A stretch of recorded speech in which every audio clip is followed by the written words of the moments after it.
예수님이 십자가에 죽으셨을 때 제자들은 모든 게 다 끝났다고 생각을 했잖아요. 그래서 각자 자기들이 가고 싶은 길로 갑니다.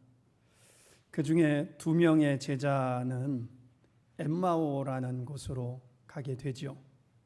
가던 길에 우연히 어떤 사람을 만났습니다. 그 사람하고 이야기를 주고받고 그와 함께 물고기를 나눠 먹고 그리고 헤어졌어요. 저녁이 됐습니다. 근데 이 2 사람이 낮에 만났던 그 사람하고 이야기를 나눌 때 우리가 가슴이 뜨겁지 않았었냐? 뭔가 새로운 느낌이 있었지 않았느냐? 이들이 그때서야 그분이 살아나신 예수님이구나 라는 걸 깨닫죠. 그래서 다시 예루살렘으로 돌아갑니다. 성도 여러분, 우리 삶에는 내가 느끼지 못하는 순간에도 아주 깊숙이 들어와 있는 게 있어요. 그게 뭐냐면 하나님의 손길이에요. 하나님의 개입하심이거든요. 내가 느끼지 못하던 그 하나님의 손길은 내 인생의 발걸음 걸어가는 그 속에 아주 깊숙이 들어와 계세요. 그리고 그 하나님은 내가 어떤 상태에 지금 걸어가고 있는지, 얼마나 내가 불안해하고 있는지, 무엇 때문에 걱정하고 내가 무엇 때문에 싱크대 앞에서 눈물을 훔쳐야 하는지 그 마음을 그 깊숙이 들어와 계신 그분은 아시는 거예요. 그래서 때로는 그 문제를 해결하기 위해서 뜬금없이 사람을 만나게 하실 때도 있고요. 내가 계획하지 않았는데 생각하지 못했던 자리에 내가 가 있기도 해요. 또 어느 순간에는 내가 의도하지 않은 결과물들이 내 앞에 나타날 때도 있어요. 그건 지금 하나님이 일하고 계시다는 증거예요. 내가 의도하지 않았는데도 그 사람을 만나고 그 자리에 서 있는 건 우연이 아니에요. 성도 여러분, 내가 계획했던 게 아닌데 어느 순간 내가 그 자리에 있거나 그 모습으로 서 있는 나를 보게 되신다면 이렇게 여기시길 바라요. 하나님이 일하고 계시는구나. 하나님이 개입하고 계시는구나. 이렇게 여기시길 바랍니다. 그때 우리에게 필요한 게 있다면 순종하는 겁니다. 그 하나님의 이끄심에 거부하지 않고 이끄심대로 묵묵히 내 발걸음을 내 어디도 따라가는 거예요. 그럴 때 하나님이 왜 내 삶에 개입하셨는지를 그 끝지점에 가면 분명히 발견하게 되리라 믿습니다. 그러므로 내가 의도하지 않는 방향으로 가는 것에 대해 의아스럽게 생각하지 마십시오. 하나님이 이끄실 겁니다. 조금 전에 제가 유아실 가서 저 영상을 트니라고 들어갔는데 아이들이 저한테 뭘 자꾸 갖다 줘요. 먹을 걸. 근데 쫄병인가? 맞나요? 쫄병이라는 과자, 이렇게 스프가 묻어 있는 과자를 저한테 줬어요. 줬는데 안 먹을 수도 없잖아요. 먹었어요. 지금 입에 계속 침이 돕니다. 용서하십시오. 제가 발음이 세더라도 그걸 한 아이가 주니까 또 뭐 이렇게 제리 같은 걸 또 다른 아이가 가져다 줘요. 그래서 계속 먹었습니다. 먹나 안 먹나 아이들이 쳐다보고 있으니 안 먹을 수도 없고, 그래서 먹어서 제가 입에 침이 도는데요. 이해해 주시면 좋겠습니다. 자, 28절 한번 우리 오늘 본문의 설교를 해보겠습니다. 28절입니다. 읽어봅니다. 시작.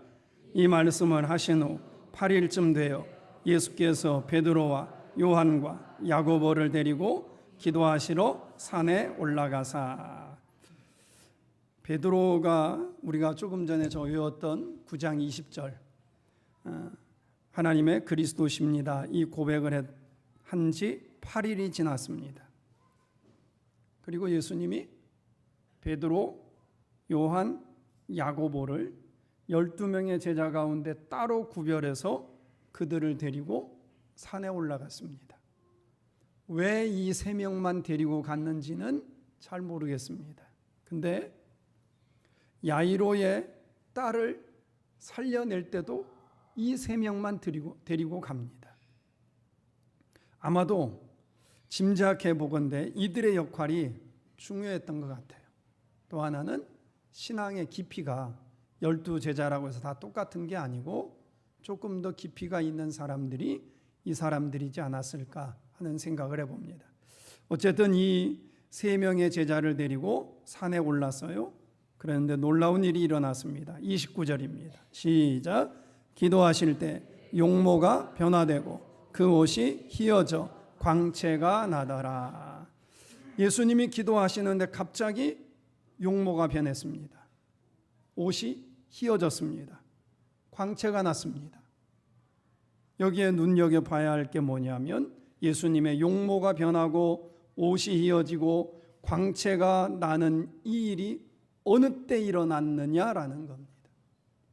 그건 예수님이 기도하실 때 이런 역사가 나타났다라는 거죠. 기도는 하나님의 전능하심을 볼 수 있는 최고의 방법입니다. 기도는 하나님이 얼마나 나를 사랑하시는지를 경험할 수 있는 축복의 통로입니다. 근데 이 기도가 쉽지가 않아요.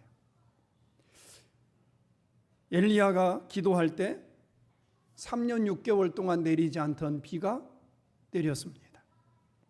모세가 기도할 때 이스라엘과 아말렉 군대 가운데 모세의 팔이 올라가서 기도할 때는 이스라엘이 승리를 했습니다. 바울이 기도했더니 다락에 걸터 앉아 있다가 떨어진 유두고를 살려낼 수 있었습니다. 기도는요, 우리가 잘 압니다. 사람의 생각을 초월하는 힘이 기도에 있는 줄 믿습니다. 우리의 생각을 벗어나서 내 예상으로 안 되는 것까지도 만들어내는 게 기도의 능력임을 믿습니다. 우리가 한번 생각해 보셨으면 좋겠어요. 지금까지 내가 신앙생활하는 동안 예를 들어 50년을 했던 30년을 했던 신앙생활 그 기간 가운데 가장 내 믿음이 튼튼할 때가 언제였는지, 가장 내 믿음이 영향력을 발휘할 때가 언제였는지, 은혜가 충만할 때가 언제였는지를 돌아보면 그때 분명히 기도할 때였어요. 기도할 때 하나님의 사랑이 느껴졌고, 기도할 때 은혜가 내게 임했고, 기도할 때 성령의 역사가 일어났어요. 도저히 이겨낼 수 없을 것만 같은 그 문제를 이겨낼 때도 보면 그때가 기도할 때였어요. 그럼 그때 문제가 없었냐? 아니에요. 문제는 지금도 있고 그때도 있었어요. 경제적으로나 심적으로 갈등이 없었던 게 절대 아니에요. 그런데 그런 문제가 있었는데도 불구하고 지금보다 훨씬 더 바쁘고 신앙의 깊이도 더 옅었는데도 불구하고 그때 기도의 자리를 지켜냈더니 그때가 내 인생의 믿음의 가장 절정기였던 거잖아요.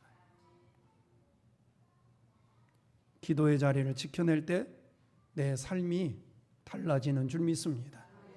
기도할 때 우리 얼굴에, 우리 말에, 생각에 하나님의 광채가 날 줄로 믿습니다. 옆에 분 한번 보실래요? 광채가 나나 안 나나? 광채가 나요? 네. 그냥 난다고 해줘요. 기도할 때 하나님의 은혜가 충만하니까 그의 말이 달라지고 얼굴이 달라지는 거잖아요. 우리가 이 구절을 잘 압니다. 한번 읽어볼까요? 시작. 아무것도 염려하지 말고 다만 모든 일에 기도와 간구로 너희 구할 것을 감사함으로 하나님께 아뢰라. 그리하면 모든 지각에 뛰어난 하나님의 평강이 그리스도 예수 안에서 너희 마음과 생각을 지키시리라. 아멘. 염려거리, 걱정거리가 없어서 기도하는 게 아니에요. 저기 9절 안에는 그런 게 있잖아요. 염려거리가 있어요. 그런데도 기도하라는 거예요. 걱정거리가 있는데도 누구에게 말할 수 없는 혼자만 가슴에 담고 있는 문제가 있어요. 그런데도 기도합니다. 그럴 때 거기에 기적이 일어납니다. 하나님의 평강이 예수님 안에서 나의 마음과 생각과 삶을 지켜주시는 줄 믿습니다. 그게 기도하는 거예요. 평안하니까 기도하는 게 아니에요. 그것과 상관없어요. 평안하든 불안하든 문제가 있든 앞이 막혔든 그것과 상관없이 나는 하나님 앞에 기도하는 거예요. 그럴 때 내 생각을 초월한 하나님의 역사가 일어나게 될 줄로 믿습니다. 또 하나 구절이에요. 읽어봅니다. 시작. 주 여호와께서 이같이 말씀하셨느니라. 그래도 이스라엘 족속이 이같이 자기들에게 이루어 주기를 내게 구하여야 할지라. 그래도 기도해야 한다. 이런 구절이죠. 하나님이 내가 기도하지 않아도 내 삶의 문제가 뭔지 아신대요. 그런데도 하나님은 내 목소리를 듣고 싶으신 거예요. 엎드려서 하나님 앞에 기도할 때 그 기도의 목소리를 들으시고 하나님이 나의 삶에 광채를 비추시고 우리 삶의 문제를 해결해 주기를 원하시는 거예요. 사탄이 믿음이 식어지게 만드는 대표적인 현상 두 가지가 있어요. 하나는 믿음이 식어지고 시험이 들 확률 가운데 높으면 이런 현상이 나타납니다. 첫째, 예배가 소홀해집니다. 예배의 자리를 자꾸 떠나기 시작해요. 그리고 또 하나가 뭐냐면 기도하지 않아요. 기도한다는 건 하나님을 의지한다는 거거든요. 하나님께 내어 맡기고 하나님이 내 삶을 이끌어 주시기를 소망할 때 기도하는 거거든요. 성도 여러분, 수많은 이유가 있겠지만 그 모든 걸 뒤로하고 내가 예수의 사람이니까 기도의 자리를 지켜내기를 소망합니다. 그분이 내 인생의 주인임을 믿는다면, 그분이 우리 가정의 인도자이심을 믿는다면 우리에게 기도의 자리가 늘 지켜지기를 소망합니다. 30절 31절입니다. 읽어봅니다. 시작. 문득 두 사람이 예수와 함께 말하니 이는 모세와 엘리야라. 영광 중에 나타나서 장차 예수께서 예루살렘에서 별세하실 것을 말하리세. 두 사람이 나타났어요. 한 사람은 모세, 또 한 사람은 엘리야입니다. 모세와 엘리야는 구약을 대표하는 두 사람이에요. 모세는 율법의 대표자고 엘리야는 선지자의 대표자예요. 율법의 대표인 모세와 선지자의 대표인 엘리야와 하나님의 아들인 예수 그리스도, 이 세 분이 모여서 대화하는 내용이 뭐냐면 예수님의 죽으심이에요. 어떻게 하면 살아날까가 아니라 어떻게 하면 십자가에 죽을까를 이야기합니다. 그런데 왜 하필이면 모세와 엘리야일까? 우리 인간의 죄는 모세가 선포했던 율법으로 죄가 용서받는 거 아니에요. 선지자가 아무리 능력이 있어도 죄의 문제는 선지자가 그 죄의 문제를 해결하는 게 아니에요. 우리의 죄의 문제를 해결하는 건 예수님밖에 없습니다. 예수님이 죽으셔야 하고 예수님이 피 흘리셔야 하고 예수님이 부활하셔야만 우리의 죄의 문제가 해결되는 줄 믿습니다. 그래서 율법의 대표자와 선지자의 대표자인 이들이 모여서 예수님의 죽으심을 이야기하는 겁니다. 요한일서 1장 7절입니다. 시작. 그 아들 예수의 피가 우리를 모든 죄에서 깨끗하게 하실 것이요. 우리 모든 죄를 깨끗하게 하는데 무엇이 깨끗하게 해요? 예수의 피가.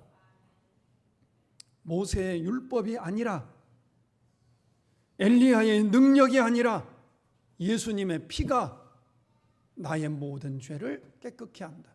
또 그 다음 구절입니다. 시작. 우리는 그리스도 안에서 그의 은혜의 풍성함을 따라 그의 피로 말미암아 속량 곧 죄사함을 받았느니라. 우리가 죄사함을 받은 건 내가 착하게 살아서 죄사함 받은 게 아니에요. 내가 천국 가게 된 건 내가 죄 짓지 않았기 때문에 천국 가는 게 아니에요. 예수님의 보혈의 피가 그 은혜의 풍성함을 따라 십자가의 죽으심으로 말미암아 우리의 죄가 속량, 죄사함 받게 된 줄로 믿습니다. 그 은혜로 구원받은 거예요. 저나 여러분은 에베소서 2장에 이런 구절도 있어요. 당연히 우리는 멸망받을 사람이었다. 이렇게 돼 있어요. 본질상 진노의 자녀였다. 태어날 때부터 지옥 가도록 만들어진 사람이라는 거예요. 그런데 우리의 힘으로는 그 길을 막을 수가 없어요. 벗어날 수가 없어요. 벗어나는 비결이 뭐냐? 저기 예수님의 피예요. 예수님의 피가 우리의 모든 죄를 씻어주시고 그 예수님의 피가 나로 하여금 의인이 아니지만 의인이라고 인쳐주셔서 하나님의 자녀가 된 줄로 믿습니다. 그래서 지금 모세와 엘리야와 예수님이 모여서 예수님의 죽으실 일들을 이야기하고 있는 겁니다. 이때 제자들은 뭐 하고 있었을까요? 32절입니다. 시작. 베드로와 및 함께 있는 자들이 깊이 졸다가 온전히 깨어나 예수의 영광과 및 함께 선 두 사람을 보더니, 지금 예수님은 십자가의 죽음을 이야기하고 인류의 구원을 이야기하고 있는데 제자들은 잤어요. 그러다가 깨어나 보니까 분명히 산 꼭대기에 예수님 혼자 올라갔는데 3명이 있는 거잖아요. 너무나 흥분이 됐습니다. 어쩔 줄 몰라 합니다. 그래서 베드로가 이렇게 말을 합니다. 33절 시작. 두 사람이 떠날 때 베드로가 예수께 여짜오되 주여 우리가 여기 있는 것이 좋사오니 우리가 초막셋을 짓되 하나는 주를 위하여 하나는 모세를 위하여 하나는 엘리야를 위하여 하사이다 하되 자기가 하는 말을 자기도 알지 못하더라. 자기도 지금 무슨 말 하는지 모르고 그냥 베드로가 탕대뱉었습니다. 여기 있는 게 좋겠습니다. 예수님을 위해서, 모세를 위해서, 엘리야를 위해서 우리가 집을 지을 테니까 내려가지 말고 여기서 삽시다. 두 장면을 한번 비교해 볼까요? 예수님과 모세와 엘리야 이 세 분이 모여서 나눈 얘기는 어떻게 하면 죽을까? 이 얘기를 하는 거고, 베드로가 지금 하는 얘기는 어떻게 하면 여기서 살까? 이 얘기를 주고받고 있는 거잖아요. 근데 베드로는 자기 입으로 말을 하면서도 자기가 지금 무슨 말을 하고 있는지도 잘 모르는 거예요. 사탄은 아주 기가 막힙니다. 타이밍을 절대로 놓치지 않습니다. 틈새가 생기면 어김없이 파고 들어옵니다. 그게 사단이에요. 기가 막히게 들어옵니다. 어떻게든 기회만 되면 걸어가야 할 십자가의 길을 가지 못하게 합니다. 여기에 집을 짓고 여기에서 누리게 하게끔 만듭니다. 하나님이 사명을 주셨는데도, 하나님이 기뻐하시는 일인데도 그게 생각나지 않아요. 다른 게 생각납니다. 제가 요즘 좀 더운데 어떻게 지내셨는지 모르겠어요. 저희도 매우 저희 집이라고 뭐 시원한 거 아니고 같이 덥잖아요. 아침에 출근을 교회에 하면 출근해서 하나님께 요즘에 감사기도를 드리는 내용이 있어요. 공곡동 549-15번지 상가 2층 거기에 우리 교회가 처음 개척을 했습니다. 개척했을 때 함께한 성도들이 여기 지금도 앉아 계시는 분들이 계세요. 이분들이 어려운 길인 줄 모르고 개척교회를 선택했을까? 아닐 겁니다. 알면서도 그 길을 선택했다고 저는 믿어요. 또 그 이후에 지금 여기 천성교회 등록해서 지금까지 자리를 지키고 있는 여러분들, 우리 주변에 편리하고 가깝고 주차 걱정 안 하고 목회도 잘하는 목사님들이 계시는 교회도 많아요. 그런데도 굳이 왜 천성교회를 선택했을까? 제가 한 생각이에요. 이 생각을 하면서 하나님께 감사했습니다. 아마도 교회를 선택하는 기준에 편리함을 먼저 선택했다면 여러분들은 천성교회에 오시지 않았을 겁니다. 내 사업장의 이익을 먼저 생각했다면 좋은 시스템을 갖춘 교회를 먼저 중심에 뒀다면 이 자리에 여러분들은 계시지 않았을 거라고 생각을 해요. 그런데도 여러분은 그런 것보다 내 마음에서 움직이시는 성령의 음성에 순종하셨고, 환경보다 복음을 먼저 선택했고, 하나님의 이끄심에 대한 내 삶의 방향을, 그 이끄심에 내 삶의 방향을 맞췄기 때문에 저는 여기까지 여러분들이 오신 거라고 믿습니다. 우리 교인들 가운데 가장 멀리 사시는 분이 김창수 권사님이 가장 멀리 사시는 것 같아요. 시를 벗어나서는 반주자 집사님이 시를 벗어나서 있는 천안시에서 오시니까 시를 벗어나 있지만 거리적으로는 김창수 권사님이 가장 먼 것 같습니다. 몇 발짝만 걸으면 예산입니다. 길 건너면 예산이고 이쪽은 아산에 사세요. 그런데 굳이 많은 교회들을 지나서 굳이 아산시의 끝자락 쪽에 있는 여기까지 왜 오셨을까? 성도 여러분, 앞으로 우리가 가야 할 길도 그랬으면 좋겠어요. 뭐냐 하면 베드로의 고백처럼 여기가 좋사오니 산 위에 초막 짓고 여기에서 우리끼리 기쁨으로 삽시다. 이게 아니라 편하고 광채가 나고 십자가의 고난이 없는 그 길이 아니라 우리가 가야 할 길은 산 밑에 죽어야 하는 길이고 십자가의 길이고 영혼을 살리고 하나님이 기뻐하시는 그 길로 우리가 가기를 소원합니다. 왜냐하면 그게 예수님이 원하시는 길이니까요. 조금은 불편하고 힘들어도 주의 능력이 있고 주의 은혜가 있고 주의 십자가의 구원의 복이 있다면 그 길로 우리가 걸어가기를 소원합니다.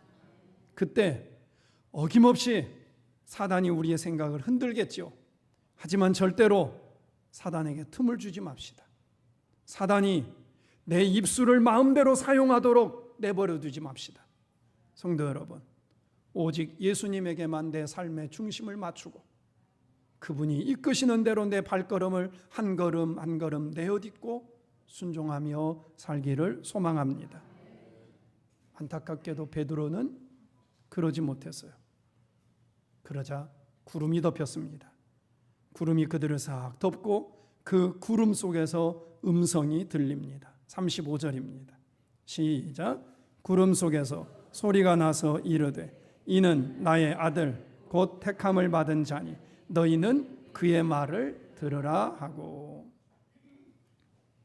베드로가 말을 했는데 그 베드로의 말을 들어주지 않아요. 그리고 네 입을 닫고 이분이 하나님의 아들이니까 이분이 하나님이 택한 자니까 너희는 그분의 말을 들어라. 차를 운전하면 그 내비게이션이 있잖아요. 내비게이션이 길을 가르쳐줘요. 그 가르쳐준 길에서 벗어나면 내비게이션이 한마디 합니다. 뭐라고 해요? 경로를 재탐색합니다. 탐색을 해줘요. 또 다른 길로 가면 또 한마디 합니다. 경로를 재탐색합니다.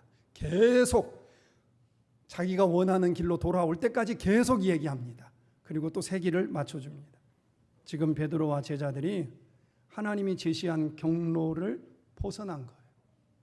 구름 속에서 새로운 경로가 제시됩니다. 네가 생각한 대로 가지 말고 하나님의 아들이 제시하는 길로 가라. 거기가 어디냐? 산 밑에다. 십자가의 죽음의 길이다. 성도 여러분, 우리는 오늘도 누구의 음성을 들어야 할까? 우리가 들어야 할 음성은 내 소리가 아닙니다. 나도 모르는 그 말이 아닙니다. 우리가 들어야 할 음성은 예수님의 음성입니다. 우리는 누구를 따라가야 할까요? 예수님을 따라가야만 합니다. 내 어깨에 지워진 죄의 짐은 내 능력으로 해결이 안 됩니다. 영원한 하나님의 나라에 들어가는 게 우리 인생의 최대의 목표인데 그건 세상의 소리를 들어서는 절대로 거기에 도착할 수가 없습니다. 오직 목자 되시는 예수님에게 우리의 생명길이 있는 줄 믿습니다. 그래서 우리는 끝까지 예수님이 이끄시는 대로 순종해야 하고 끝까지 예수님의 음성을 따라 살아야 할 줄로 믿습니다. 이 찬양을 잘 아실 텐데 우리 한번 불러보고 기도하려고 합니다.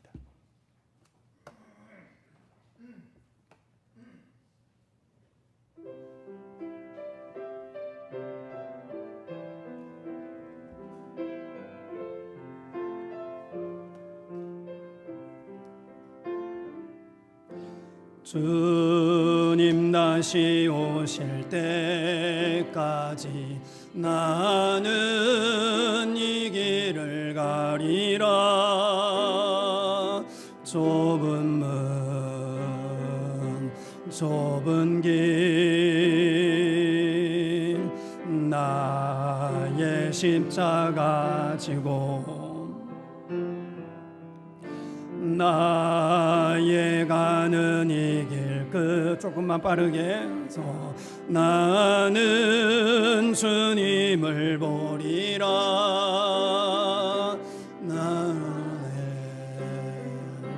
내 주님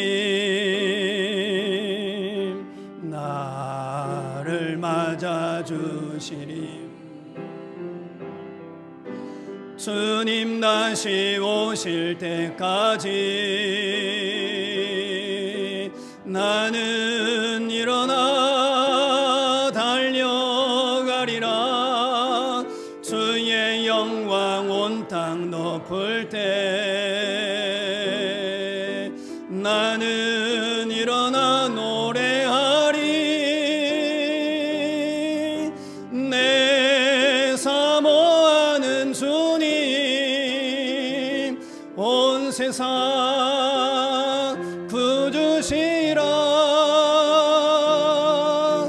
내 사모하는 주님 영광의 왕이시라. 주님 다시 오실 때까지 주님 다시 오실 때까지 나는 일어나 달려가리라. 주의 영광 온 땅 덮을 때 나는 일어나 노래하리. 내 사모하는 주님 온 세상 구주시라. 내 사모하는 주님 영광의 왕이시라. 성도 여러분, 주님이 분명히 다시 오실 겁니다. 그때에 구원받을 사람이 누굴까요? 그때에 하나님의 나라에 들어갈 사람이 누굴까요? 내 음성 따라 사는 사람이 아닙니다. 주님의 음성 따라 살고 주님이 이끄시는 대로 살아가는 그 사람이, 기도하며 주님만 바라보는 사람이 결국 구원받고 주의 나라에 들어가게 되는 줄 믿습니다.